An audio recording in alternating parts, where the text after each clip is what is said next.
Dude, Wilson Park 83 this hour in St. Paul. I'm Joe Miller, 680 WCBM News. Stay connected and informed. Download the WCBM 680 mobile phone app for your smartphone at WCBM.com.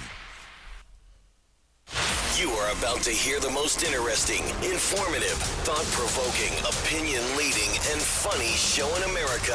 On air and on the World Wide Web. This is the Rob Carson Show. It is the Rob Carson Show, and it is already Wednesday. It is Hump Day, and we are expecting, on the heels of Tucker Carlson's big interview with Donald Trump last night, the President of the United States to join us on this show in just a couple of minutes. I'm just waiting for my cue, actually.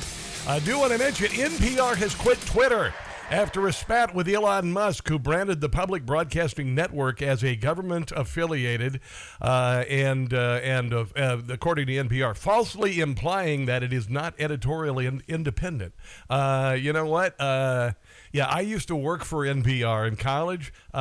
It's state-run media. It's Pravda. All right, we'll get to a little bit more on this, including I got some really good audio. Elon Musk being challenged by a BBC reporter with regard to all the hate speech on Twitter now, and when Elon Musk confronted the guy, he didn't have an answer for it. So we'll get to that here very shortly. I'm told we have the ex-president, hopefully soon to be president of the United States, one more time, Donald Trump, on the phone. And President Trump, welcome to the show. Glad to have you. Well, thanks for having me on. You're always welcome. Always love being on the Rob Carson Show. Now, you mentioned last night, I saw you did an interview on Tucker Carlson, and you didn't think that Joe Biden would be able to run for president. Would you like to expand on that a little? Well, I think that's fairly obvious. I mean, if the duties of the president, and I say duties, I don't mean, you know what I'm talking about, the number two. I say the duties of the president ended at being able to feed yourself or being able to go to the bathroom. We talk about duties, then maybe he could be president, although that's a challenge. Otherwise, I think he's in way over his head, believe me. Yeah, he seems to be. Now, you got a lot of things going on in your life. I know that the Alvin Bragg case against you that many people are saying is a joke. Would you like to comment on that, Mr. President? Well, Alvin Bragg is soft on crime. He's tough on Twinkies. And, this is about a non-disclosure agreement. Yes. Stormy Daniels, I call her horseface, even said, I didn't have a relationship with her. No relationship, no affair. Nope. Unlike with Bill Clinton, there was no blue dress. No. I got to tell you, anyone who'd associate with horseface Stormy probably would want to wear a hazmat suit. I have to say, a hazmat suit. Now, there's no blue dress. And there's no hazmat suit in this case. Yeah, well, that's good. Now, this, of course, is just the latest witch hunt. You've been a target for about 7 years now, right? Yes, 2 fake impeachments. I call it impeachment hoax number 1 and impeachment hoax number 2. We had the raid on Mar-a-Lago. There's that. And let's not forget the hoax, the January 6th hoax. They said all these terrible things, hoax. Featuring Adam Shifty Schiff, Watermelon Head, Bug Eyes, and Eric Swalwell, who was sleeping with a Chinese spy. Remember that? Fang. Where's the media? Fang. She came from China. Yeah. And now she's gone. The CCP ordered Chinese takeout. They said, time to take her out. And now she's gone. Doesn't make any sense. Now she's gone. Yeah. I wouldn't want to order from that menu, to be quite honest. Hunter Biden might want to order on that menu. Well, Hunter Biden ordered the 69, not the Mushu. He ordered something different. We don't have to talk about it. Yeah, the number 69. You want to stay away from that. So now you've already declared you're running for president. I guess your next biggest challenge, challenger, I should say, is Ron DeSantis. What do you have to say about Ron DeSantis? Well, I have to say about Ron DeSanctimonious. I call him Ron DeSanctimonious. He started off really popular. He did a fantastic job, and now you know more about him. The more you realize, maybe you were wrong about him. Yeah. It's like the opening of an In-N-Out.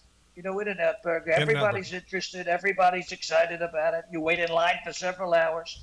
You get to the window, and it's just a cheeseburger. What a disgrace. Fox News makes it sound like he's reinvented the cheeseburger. Yeah. He's a big disappointment. And the Republican Party has been serving up lame cheeseburgers for years. Horrible cheeseburgers. Yes. With me, you're getting a steak. A big, fat, juicy steak. And don't get me wrong, I love cheeseburgers. But it's time for the American people to get the big, beautiful steak, that beautiful ribeye that they deserve. Absolutely. I love a ribeye. Who's going to be your, I guess your baked potato would be your vice president?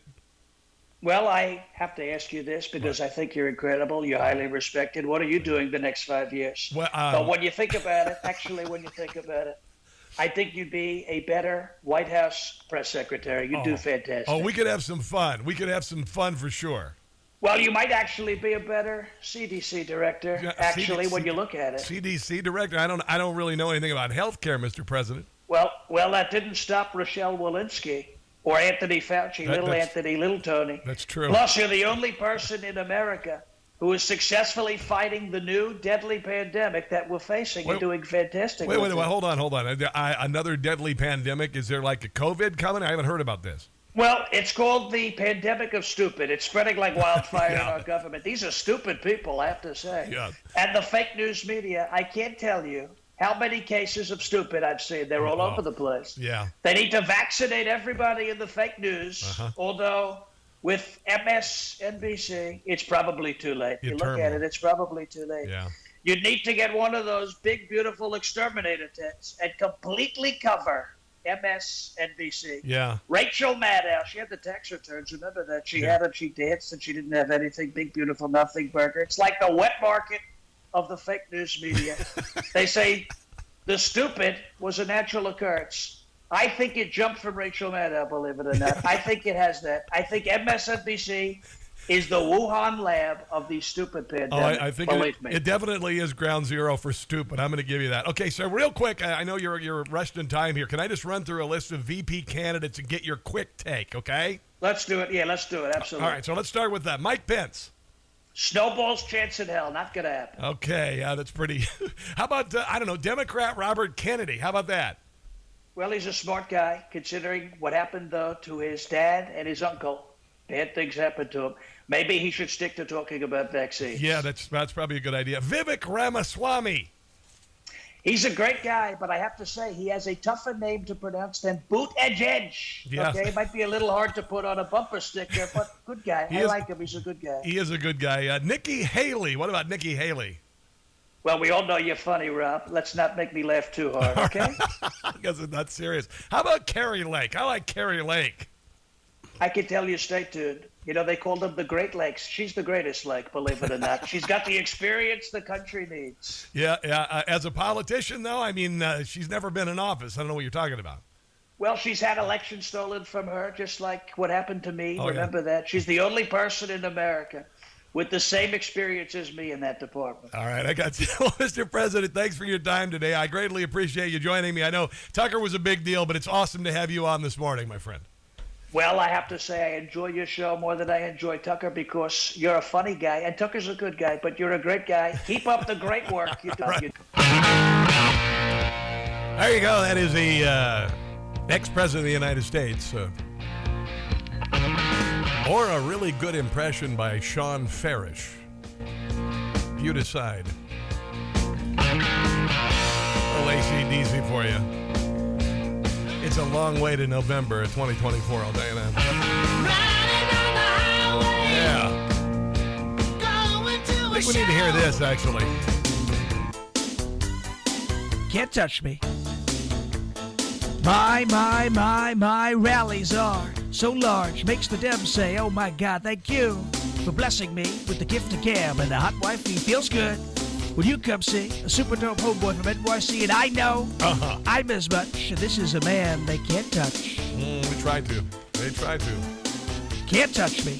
Crooked Hillary can't, and I don't really want her to. Can't touch me. Sleepy Joe wishes he were me, okay? Can't touch me. My name is DJ Trump, and I'm magic on the stump. Can't touch me. I've been around the country, from New York to L.A.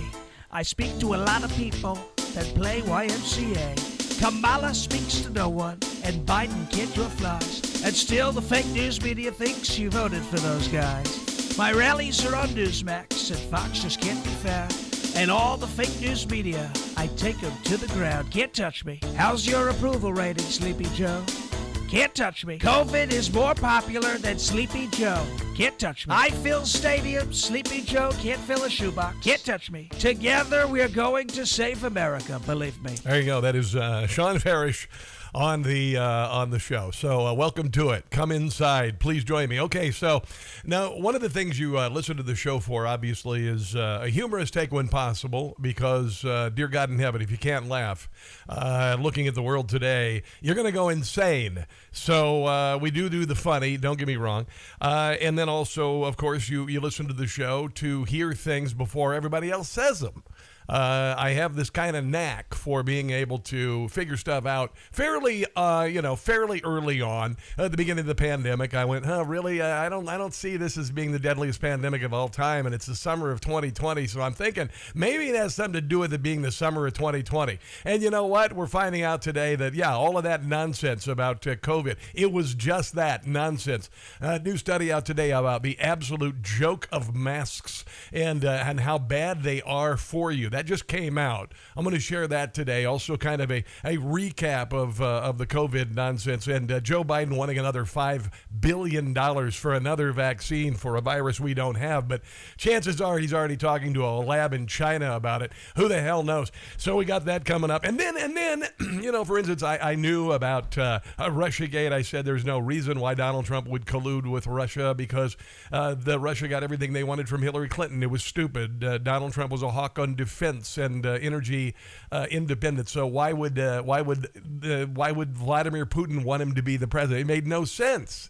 No, Hunter Biden laptop. Duh, should have been fairly obvious. All of this stuff. But I tend to get it ahead of time. And one of the things that right now is really beginning to echo around the media, maybe not necessarily the mainstream media, but Meghan McCain, for instance, Donald Trump in the interview last night, which we'll get to a little bit of his interview with Tucker Carlson last night. But something that I've been saying for the last 2 years: Joe Biden will not be able to run for the presidency. He will not be able to run for the presidency. And I said, because I have a great deal of experience in my life with people who are experiencing the end stages of their life, when you're getting up in age and your mind begins to slip. And when I was growing up, my mother would invite our relatives to live with us rather than sending them off to a cold, heartless, awful nursing home. And so my Uncle Virgil came, my dad's mom came, my grandma, and I watched it. And the thing about it is, it is an extremely important time in life, the end of life, and it deserves attention and love and respect and rest and all of these things that Joe Biden is not being afforded by his wife and other people in the Biden family. And it is becoming painfully obvious he will not mentally or physically be able to run for president. Now, on the way, I've got some audio from Donald Trump from last night, and also Meghan McCain, who is admitting, Joe Biden, you are not fit to finish a first term, let alone a second. It's time to call it quits. Kind of interesting. Here's a number if you want to chime in, guys. 800-922-6680. This is a Wednesday edition of The Rob Carson Show.